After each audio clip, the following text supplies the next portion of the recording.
1211009 dari jurusan Farmasi semester 3 Universitas Peradaban. Di sini saya akan menjelaskan mengenai salah satu tanaman herbal yang banyak kita temui di kehidupan sehari-hari dan khususnya banyak digunakan di bidang farmasi. Tanaman apa itu? Dalam video kali ini, saya akan mengenalkan mengenai salah satu tanaman herbal yang biasa kita temui sehari-hari, yaitu tanaman jahe, khususnya bagian rimpang. Tanaman jahe dikenal sebagai tanaman obat yang berbentuk rumpun dengan batang semu. Menurut sejarah, tanaman jahe ini berasal dari daerah Asia Pasifik dan tersebar dari daerah India sampai dengan daerah Cina. Karena itu, banyak dari makanan-makanan atau produk olahan daerah India sampai daerah Cina mengandung tanaman herbal ini. Tapi tanaman herbal ini juga punya nama lain loh. Misalnya ada halia, ada jahe, dan sipode misalnya.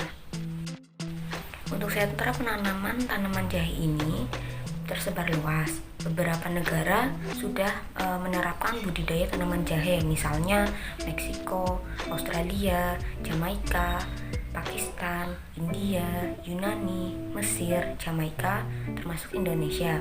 Dan di Indonesia pun penanaman jahe ini termasuk cukup mudah, bisa dilakukan di kebun atau di pekarangan rumah. Untuk produk yang paling tinggi kualitasnya itu diproduksi oleh negara Jamaika, dan untuk produsen terbesar dari tanaman jahe ini di dunia sebesar 50% dari total jahe yang dihasilkan adalah oleh negara India. Terdapat 3 varietas tanaman jahe yang terbagi menurut ukuran, warna, dan bentuk dari rimpangnya. Untuk varietas pertama yaitu jahe putih atau kuning besar yang dikenal dengan nama jahe gajah atau jahe badak. Untuk varietas pertama ini, seperti namanya, memiliki warna rimpang putih atau kuning dan ukurannya besar dan gemuk. Dengan bentuk ruasnya ini menggembung yang cenderung merata.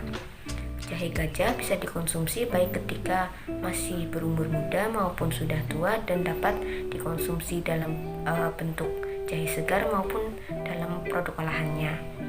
Untuk varietas yang kedua yaitu jahe putih atau kuning kecil yang dikenal juga dengan nama jahe sunti atau jahe emprit. Jahe ini juga memiliki warna rimpang putih atau kuning dan ukurannya lebih kecil dari jahe gajah. Bentuk ruasnya kecil dan memiliki gembung yang tidak merata.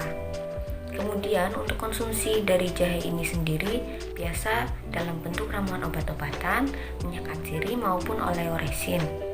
Dan kandungan yang dimiliki oleh varietas jahe kedua ini yaitu kandungan minyak atsiri yang cukup banyak dan serat yang tinggi. Untuk varietas yang terakhir yaitu jahe merah, di mana memiliki ukuran paling kecil di antara 2 varietas lainnya dengan warna rimpang berwarna merah dan memiliki kandungan minyak atsiri yang juga tinggi. Biasanya untuk jahe merah sendiri dikonsumsi dalam bentuk ramuan obat-obatan. Banyak manfaat yang bisa kita dapatkan dari tanaman jahe. Misalnya dalam hal produksi makanan, tanaman jahe bisa dimanfaatkan sebagai bumbu masak yang memberikan rasa dan aroma pada makanan. Contohnya yaitu pada kue, roti, kembang gula, masakan tradisional, serta bisa juga pada minuman dan jamu tradisional seperti sirup, bandrek, asinan, maupun ramuan-ramuan obat-obatan. Kemudian dalam bidang pertanian, tanaman jahe juga bisa dimanfaatkan sebagai pestisida alami. Dan tanaman jahe ini memiliki efek yang bagus bagi tubuh kita, yaitu misalnya sebagai anti radang, anti muntah, anti mikroba, antipiretik, anti rematik, untuk membantu meluruhkan keringat, merangsang pengeluaran getah lambung dan getah empedu, serta anti pengerasan pembuluh darah. Terdapat beberapa proses yang bisa kita lakukan jika kita ingin menyimpan produk jahe yang sudah kita panen supaya tetap terjaga. Yang pertama yaitu kita bisa melakukan penyortiran basah dan pencucian, di mana kita menyeleksi kotoran atau hama dari jahe yang sudah kita panen. Bisa dilakukan sebanyak 1 atau 2 kali dan jika perlu dilakukan dengan bantuan air bertekanan tinggi. Tahap selanjutnya yaitu perejangan dari tanaman jahe. Perajangan ini dilakukan supaya nanti ketika tahap pengeringan, jahe bisa kering secara merata. Karena kita tahu ukuran jahe bisa bermacam-macam, bisa besar dan kecil, dan apabila terlalu besar, maka bagian jahe tidak kering secara merata dan justru berujung pada pembusukan. Tahap yang ketiga yaitu pengeringan tanaman jahe bisa dilakukan baik dengan oven maupun dengan sinar matahari. Jika dengan sinar matahari, umumnya dilakukan selama 3-5 hari atau sampai kadar air di dalam jahe hanya kurang dari 8%. Sementara dengan oven bisa dilakukan dengan suhu 50-80 derajat Celcius.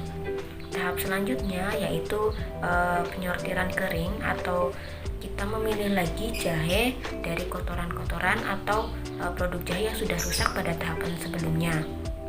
Dengan ini maka kita bisa memperoleh produk jahe yang siap untuk dikemas dalam wadah yang bersih, yang belum digunakan sebelumnya, tertutup rapat dan bisa menjaga dari kelembaban maupun hama yang ada dari lingkungan. Kemudian untuk penyimpanan produk jahe sendiri perlu disimpan di tempat yang tidak lembab dengan penerangan yang cukup dan suhu tidak lebih dari 30 derajat Celcius. Supaya didapat tanaman jahe panen yang baik, maka kita perlu memperhatikan beberapa hal. Yang pertama yaitu iklim.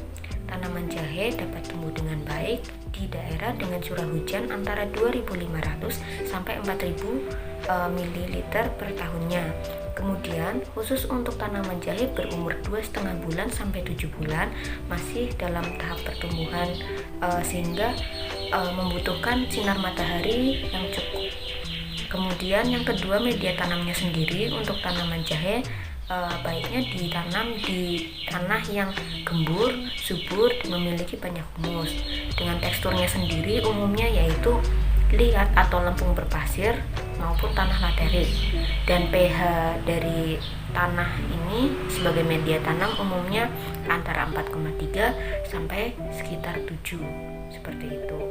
Kemudian untuk ketinggiannya sendiri, tanaman jahe dapat ditanam dengan baik dengan ketinggian 0 sampai 2000 meter di atas permukaan laut. Sementara untuk di Indonesia sendiri, umumnya jahe ditanam pada ketinggian 200 sampai 600 meter di atas permukaan laut.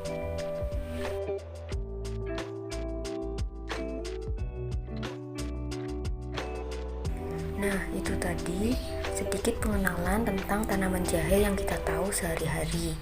Mungkin cukup sekian pengenalan yang bisa saya sampaikan. Semoga bisa menambah apa yang kita tahu sebelumnya, dan sampai jumpa di video yang lainnya. Terima kasih.